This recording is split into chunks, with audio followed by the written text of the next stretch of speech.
Pour lancer cet échange, je reprends peut-être l'idée des icônes qui vient d'être émise, parce que je crois que c'est vrai qu'en 2004, les Français ont cru qu'avec un dossier médical, un parcours de soins, on sauvait le système de santé, et des franchises à la clé en plus. Alors, est-ce que le vrai enjeu, c'est pas celui qui a été aussi évoqué par Madame la Ministre?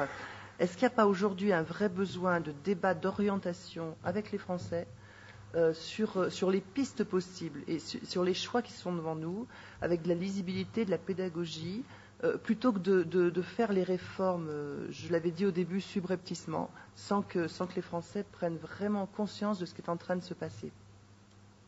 Qui veut prendre la parole? Effectivement, une question très, très importante qui est un peu la technologie du changement en matière de santé. Dans cette salle, on a fait venir le ministre canadien célèbre qui avait changé le système de santé, qui disait qu'au fond, le problème, c'était pas d'avoir des mesures, le problème, c'était de les faire passer, et que la politique de santé, plus que tout autre, était un art d'exécution, parce qu'au fond, les pistes, on les connaît plus ou moins. Enfin, aujourd'hui, il y a une espèce on voit autour de nous qu'on est à peu près d'accord sur ce qui ne va pas et sur ce qu'il faudrait faire. Donc, c'est un problème un petit peu de mise en musique. Alors je crois d'abord deux choses. Je crois que autant le bilan qu'on peut faire du système est réaliste et sévère, autant il faut quand même dire que le système n'est pas à l'agonie. C'est-à-dire qu'il ne faut pas non plus entraîner chez les Français un réflexe, si vous voulez, de peur, tout va mal, parce qu'on ne change pas facilement des gens qui s'angoissent. Des gens qui s'angoissent, le réflexe c'est de s'accrocher à ce qui existe parce qu'ils pensent que la réforme ça va être pire. Donc, et ils ne voient la réforme que dans la dégradation. Ce qu'on va nous proposer, c'est pire. C'est moins de services et plus de paiements. Donc, à partir de ce moment-là, peut-être que ce qu'on a aujourd'hui, c'est pas terrible, mais au moins, c'est mieux que ce qu'on nous promet. Donc je crois qu'il faut aujourd'hui dire que le système aussi fonctionne.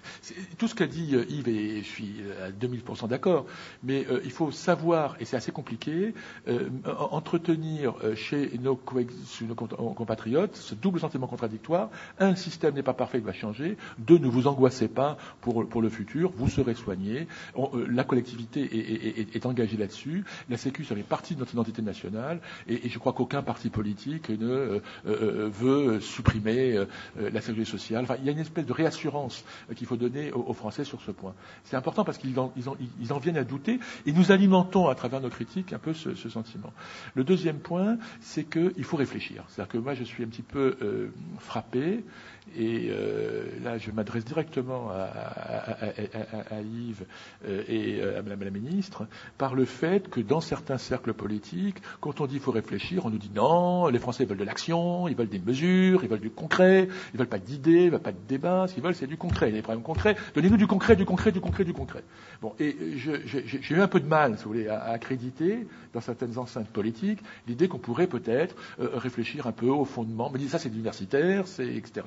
Encore une fois, du concret. Alors, bien sûr, soyons concrets, mais essayons de mettre un petit peu les mesures concrètes dans une perspective, dans un futur. Où va-t-on ? Qu'est-ce qu'on veut ? Quel sera le système Donnons des directions. Ne donnons pas au système l'impression qu'il change de manière aléatoire en fonction des envies. Brusquement, boum, on va dérembourser les médicaments à 35%. Pourquoi ? Je sais pas. D'où ça vient ? Je sais pas. Où ça va ? Je sais pas. Pchit, on n'en parle plus. Donc, arrêtons cette espèce de... Faisons un plan, un business plan, comme on dit. Vous parliez de... Voilà. Dans une entreprise, on ne gère pas comme ça. On se donne une direction, une stratégie, et on fait en sorte que les mesures qu'on prend au quotidien sont en cohérence avec le plan qu'on veut avoir, un plan à 5 ans. Et donc, le système de santé aujourd'hui n'est pas gouverné au niveau politique de cette manière. J'ajouterais qu'il y a une instabilité ministérielle invraisemblable. On parlait tout à l'heure de la parce qu'on dit la Ve République, c'est formidable sur le plan du président de la République, mais sur le plan des premiers ministres et des ministres, c'est pas si formidable que ça par rapport à la 4e. Bon, c'est vrai que le président. Bon, écoutez, vous êtes bien placé peut-être pour le savoir. Bon, quand on regarde, on parlait de l'Allemagne, mais quand Ulla Schmidt et Seehofer ont présenté leur plan de réforme, c'était deux grands spécialistes qui sont restés des années aux commandes et qui sont devenus des ministres techniciens, qui étaient à la fois capables de donner dans la direction politique et à la fois capables de maîtriser les dossiers techniques. Cette race de ministres, il n'y en a pas beaucoup en France, il y en a, mais pas beaucoup. Je vais passer la parole à quelqu'un d'autre sur le même sujet, sauf que quand on dit qu'il faut rassurer les Français et que dans le même temps on dit le risque est peut-être l'État pour le risque lourd et puis l'assurance privée pour tout le reste, c'est pas forcément de nature à rassurer, si je puis me permettre. Qui veut reprendre la parole? Yves Bure? Oui, mais je crois qu'il ne s'agit pas d'affoler les Français. Ils sont déjà suffisamment affolés. Donc eux, ils ont compris, beaucoup plus d'ailleurs que ne l'imaginent les politiques et, je dirais, les représentants syndicaux que vous êtes. Mais nous sommes aujourd'hui en face, je dirais, de représentants syndicaux, et donc je crois qu'il faut qu'on appelle un chat un chat. Et donc, je crois qu'effectivement, il faut que nous soyons conscients d'abord de cette situation. Et qu'on fasse le diagnostic, qu'on dise les choses. Et dans ce pays, on a beaucoup de mal à dire les choses d'abord. Une fois qu'on les a dites, vraiment, il faut engager, disons, une réflexion. On a eu des états généraux de la santé il y a quelques années. Qu'en est-il sorti? Que sont-ils devenus? Je crois que, au-delà du système de santé, c'est bien de savoir aussi où notre société va aller. Ensuite, alors, est-ce qu'il faut développer cela? Peut-être. Il y a peut-être nécessité de faire un débat citoyen autour des questions de santé de l'avenir. Mais nous sommes aussi dans une certaine urgence. Alors, il faut combiner les deux. Disons, ça me paraît indispensable. C'est la raison pour laquelle, dans l'organisation régionale, j'attache une particulière importance aux conférences régionales de santé. Si ces conférences régionales de santé, nous ne sommes pas capables de les revivifier, à l'instar de ce qu'ont devenu dans les régions, les conseils économiques et sociaux, auprès des régions, qui sont des creusets de réflexion et qui permettent de rassembler un petit jeu, je crois qu'on aura perdu une occasion. Là encore, il faudra vraiment veiller à ce qu'on ne fasse pas n'importe quoi. Madame la ministre. Oui, je veux revenir effectivement sur ces propos. Je crois que débattre des orientations du système n'a absolument pas pour corollaire la génération d'une inquiétude supplémentaire, et je partage tout à fait l'idée que nos compatriotes ont parfaitement compris la situation. Alors, ils ne sont peut-être pas capables de la quantifier ou de la projeter, mais ils l'ont parfaitement intériorisée. Je partage l'idée que l'axe territoire, enfin tu dis régional Yves, mais l'axe territoire est absolument décisif, c'est faire entrer un paramètre qu'on avait oublié dans le système, et je pense que c'est absolument clé. Mais demandons-nous ce qui, dans les réformes qui nous sont proposées et qui sont indispensables pour la maintenance du système, ce qui fait réforme sur la longue période. L'automédication fait-elle réforme? C'est une question qu'il faut poser. Comment, dans la réforme, suggère-t-on cette ligne de partage différente entre responsabilité et solidarité? Comment la pilote-t-on? Vers quoi veut-on aller?